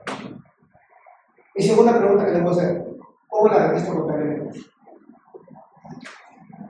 ¿Qué uso le doy? Ayúdate. Alguien me va a decir: oye, preguntas, cosas obvias, dale equipo de cómputo. No es cierto. Le voy a dar equipo de cómputo siempre y cuando me lleve esto. Porque si no me da beneficios económicos futuros, escuchen esto, deja de ser activo y se convierte en gasto. Oye, pero es una computadora, ¿y eso qué? Y yo siempre el ejemplo que he puesto es la siguiente: me compré dos computadoras, una para mí, que me dedico a dar cursos, ¿y qué me genera? Aquí está, mira. ¿Qué me genera? Obviamente a Canacita no le puedo cobrar tanto porque está jodido igual que yo. ¿Qué me genera? Ventas. Entonces esa computadora para mí es un activo. Y le compro una computadora resistente para llevar mi agenda, para hacer la contabilidad. Esa computadora, ¿qué uso le doy? Gracias.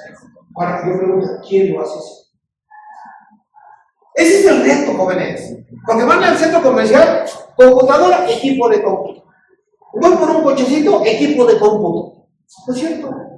Vamos a pensar que yo quiero comprar un coche y te lo quiero regalar a ti, porque eres mi principal cliente. ¿Se puede o no? ¿Qué uso le doy?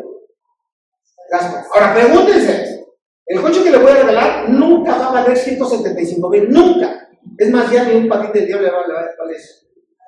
Barato me va a salir 400,000, barato. Y eso es.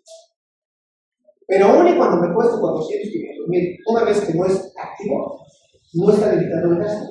Y el gasto para mí es imposible. ¿Por qué? Porque no me va a generar eso que acabo de platicar. ¿De acuerdo? Beneficios económicos futuros. Es lo que tienen que ir analizando los usuarios. ¿De acuerdo? O sea, definición de activo. O sea, seguimos, pasivo. Es una obligación presente, ojo, obligación presente de una entidad de transferir recursos económicos como resultado de eventos pasados. Pero aquí les voy a poner un ejemplo tan sencillo que ni me lo van a creer. Tan sencillo. Voy a borrar esto. Si están cansaditos me dicen y hacemos un break, si no les seguimos. Ahí puedes hacer un paneo Elsa, para que salgan en la toma y me mandan saludos. Y van a seguir en redes sociales ahora. Voy a pedir permiso a Canacita. ¿Para qué no me decir? Ay, vamos a pensar, jóvenes, para que entendamos esto. Vamos a pensar que hoy, otra vez, son personas morales ustedes y yo vengo y les presto un servicio. Yo les presto un servicio, ¿sale? Pero no hay flujo de efectivo. Es decir, todavía no me han pagado, pero ya presté el servicio. Vean, si haciendo contable seguramente se les va a ocurrir. Vean, voy a ser muy obvio cometiendo un error. Haciendo para la persona moral que es mi cliente, para que se ubique. Iba a decir, cargo a honorarios, contador público, José Antonio, 10,000. Porque es un gasto, ya está devengado. ¿Por qué? Porque ya les presté el servicio. Otra vez, estoy jugando con los postulados básicos. Cargo al IVA pendiente de acreditar 1,600. Vean cómo lo estoy llamando, pendiente. No hay flujo de efectivo, ustedes no lo pueden acreditar. Yo no lo pago. ¿Sale? Vean, voy a ser obvio. Cargo abono a retenciones de ICR 10%, que son 1,000 pesos. Abono a retención del IVA, 2/3 partes, 1,033. Aquí analicen esto. Esto cubre el concepto de ser un pasivo. Porque dice, un pasivo es una obligación presente. Y ahí me están dando a entender que la provisión que estoy haciendo es un pasivo. ¿No es cierto? Porque no puede haber retención si no me has pagado. Por lo tanto, las retenciones hoy no son pasivas. No sé si fui claro. Porque mi recibo de honorario va a llevar retención de ICR, va a llevar retención del IVA, pero va a aplicarlo contable fiscalmente cuando haya flujo. No hay flujo, no se registra. Hasta que se dé el flujo.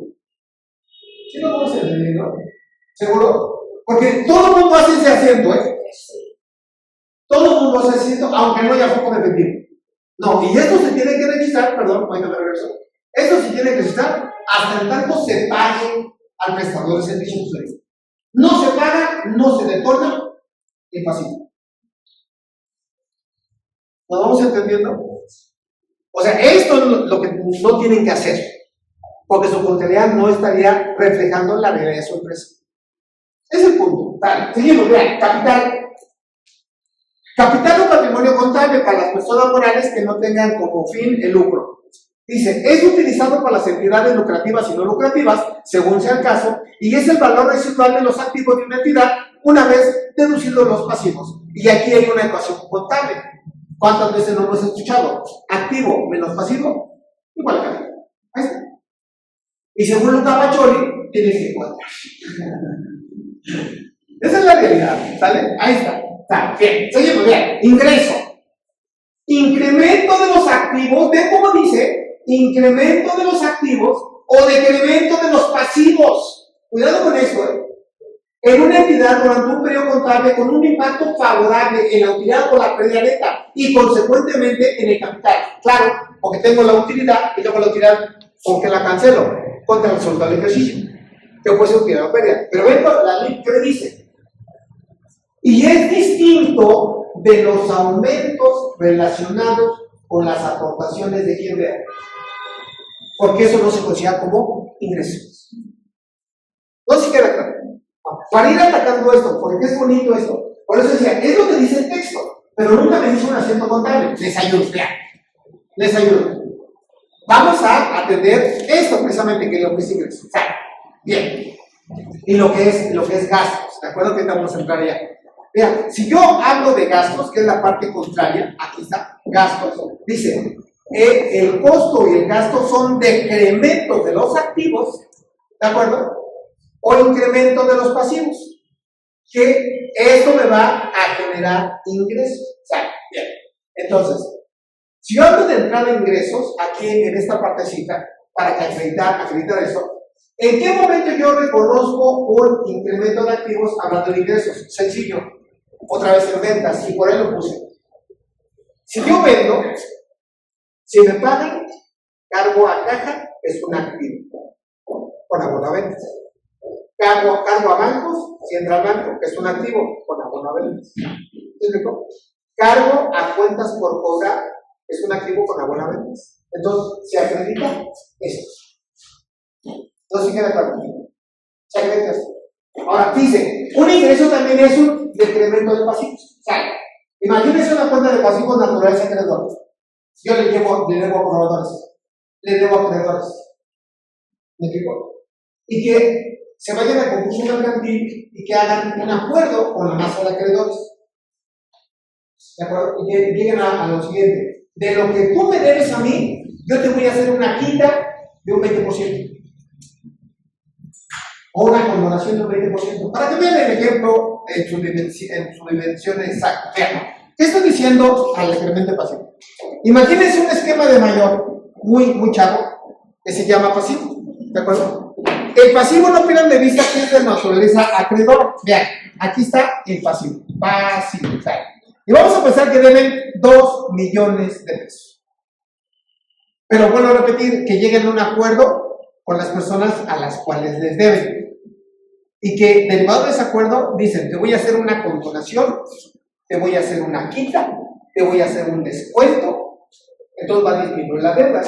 Entonces, ¿qué asiento contable tiene que hacer? Vean, voy a poner aquí la columna de ingresos. Cargo al pasivo a 101, 200,000 con abono a ingresos. Entonces ahí estoy cumpliendo el supuesto. ¿Decremento de qué? De pasivos. ¿Se entendió? Ahora, y la pregunta que faltaría ahí hacerles es, oye, ese decremento de pasivos que estoy afectando a la cuenta de ingresos es un ingreso sujeto al ICR. De entrada sí, voy a pagar impuesto, salvo que yo, que tengo el pasivo, me vaya a concurso mercantil, me declare en concurso mercantil, y la ley de renta que me dice es un ingreso contable, no dice. ¿No se queda claro? Entonces me voy de lo financiero a lo fiscal, que insisto, no pierdan de vista esto. Entonces con eso se justifica lo que es ingreso. Ahora, costos y gastos, vean, es al revés, decremento de activos o incremento de pasivos, es muy lógico. Compro, gasto, papelería, luz, mantenimiento. Si hay flujo de efectivo, acredito el IVA, ¿de acuerdo? Con abono a bancos. ¿Qué estoy haciendo? Disminuir la cuota de bancos. Se justifica el asiento. No se queda claro. Ahora, otro, no hay flujo de efectivo, mantenimiento. El IVA que no se puede acreditar porque no hay flujo. Sorpresa, proveedores, provisiono, incremento de pasivos. Exactamente lo contrario. Exactamente lo contrario. ¿Qué es lo que tienen que hacer? Ver la teoría y ver la práctica.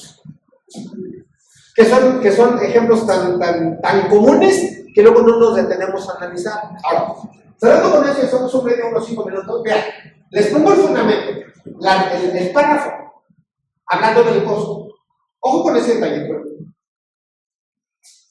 Y vean que dice: por costo debe entenderse para los fines de los estados financieros que es el valor de los recursos que se entregan o prometen entregar a cambio de un bien o un servicio adquirido por una entidad, con la intención de generar, fíjense acá, ingresos. De tal manera, primera premisa, si ustedes afectan el costo, va de la mano el costo con ingreso. No puede haber costo sin ingreso. ¿Me expliqué? Y obviamente el costo disminuye las ventas, ¿de acuerdo? Y llegamos a un costo primo, una utilidad marginal, que así se llama. Sin embargo, vean, ¿qué hacen en la práctica? Les pongo el dato para que analicen. Voy a borrar esto. Vean, espero que se vea, y si no, tomen de foto, y si no, vean el video, nada más vean, apunten el minuto.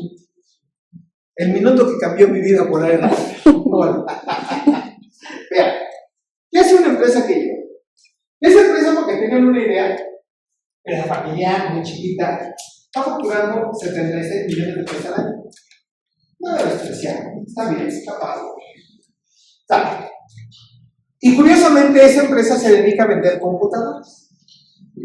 Entonces yo le llamo a la empresa y vean nada más que hace, Oye, fulanito tal, quiero 20 computadoras. Sí, ¿cómo no? Pero espérame 15 días para que yo te las entregue. ¿Pero qué crees? Quiero que me factures. Y el cliente factura. Entonces, ¿qué asiento hace?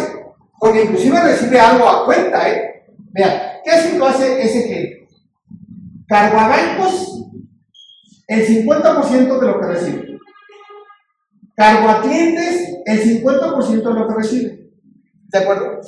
Los IVAs, los que, aquí, los IVAs, lo que corresponde, no hay problema. ¿Era claro? Y finalmente ventas, el 100%. Vamos a ponerle que es el mes 1. ¿Sale? Entonces ahí lo hace así. La pregunta es, fíjense bien, la pregunta sería, atendiendo a la definición de que esa empresa en ese mes puede afectar el costo. Yo les dije hace un minuto, yo facturo, pero la mercancía me llega en 15 días. Entonces, en ese mes tengo ingreso sin costo. Ese es el problema, jóvenes, porque el costo va de la mano con el ingreso. Entonces, ¿qué quiere decir? Que si en una 102, que puede ser el mes 2, cargo al inventario, lo que me haya costado, con abono a bancos o abono a proveedores, lo que me haya costado, y después esta cuenta de inventarios me la llevo al costo, ya no hay una congruencia de asociar el costo y el gasto con el ingreso. Por lo tanto, eso está mal, porque tiene que ser de manera paralela. Y si cambias de ejercicio, que es lo más grave, se puede cambiar de ejercicio, acumulas el ingreso y pierdes el costo. ¿O qué me da la mano? Tienes que relacionar el costo con el ingreso. Y regularmente, para que tengan una idea, hoy lo que sugiere la ley fiscal es que lleven el sistema de registro, hablando de costos, de inventarios perpetuos. ¿Y qué quiere decir eso? Que siempre que compren la mercancía, afectan esta cuenta. Otra vez, inventarios.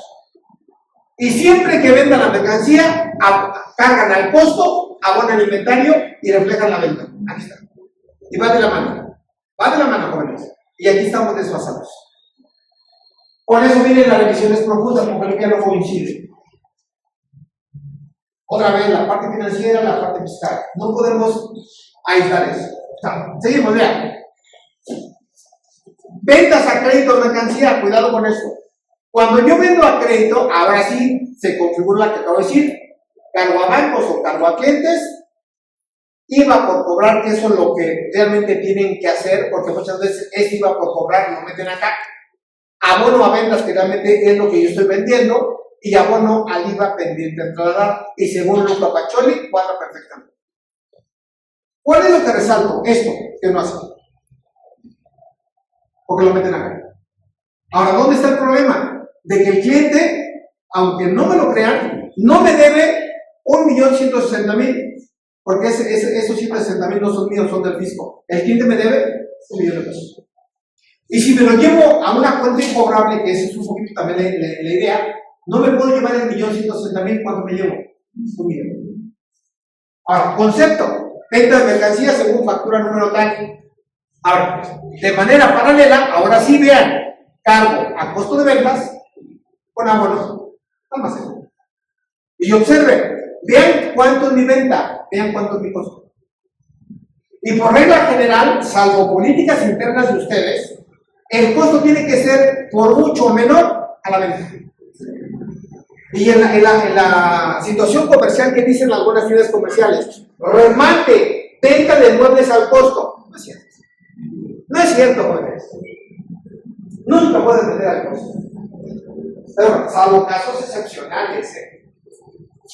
Oye, yo vendo en la computadora porque ya está desfasada. Eso sí puede ser. Pero hay un procedimiento, castigo de inventarios. Otra vez C4. Porque puede estar nueva, pero ya desde el año del cargo. ¿Me explico? Entonces, ahí está. Ahora, cuando hay flujo de efectivo, ¿de acuerdo? Vean, inclusive, de esta operación de 1.000.000 con IVA, me están pagando obviamente la mitad. Ahora sí, cargo a banco la mitad, IVA pendiente de trasladar, que es con abono IVA por cobrar, la parte proporcional, abono a clientes, el 50%, y abono al IVA trasladado. Este dinero es del fisco. El IVA es del fisco. Y este realmente coincide con la definición del pasivo, obligación presente. ¿Por qué? Porque hay flujo de efectivo. O cuando el interés del acreedor se da por satisfecho. ¿Queda claro? En ese momento se detona el IVA. Cuidado con la parte contable y cuidado con la parte fiscal. Estoy viendo esta lámina nada más para ese efecto de que lo vayamos platicando. Los 8 postulados básicos, antes llamados principios de contabilidad, hoy son 8, ¿de acuerdo? Todos son importantes. En lo personal, ¿cuáles me gustan a mí? Sustancia económica, que es la esencia económica de la traslación, ¿de acuerdo? O prestación de servicio, y agregué, dice, debe prevalecer la sustancia sobre el efecto jurídico. Ahora, aquí en la práctica, ¿qué hacen? Y con eso me quedo ahí. ¿Qué hacen en la práctica? Y es muy común, una especie de back to back. Vean, son 2 empresas hermanas, pero obviamente una es la que tiene el recurso y obviamente es la que requiere ese activo. Entonces, ¿qué hace?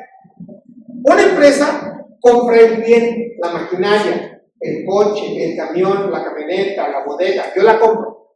¿Me explico? Y por cuestiones que a mí me interesan, se la vendo a mi empresa hermana, se la vendo. ¿Me explico? Hago un contrato de compra-venta.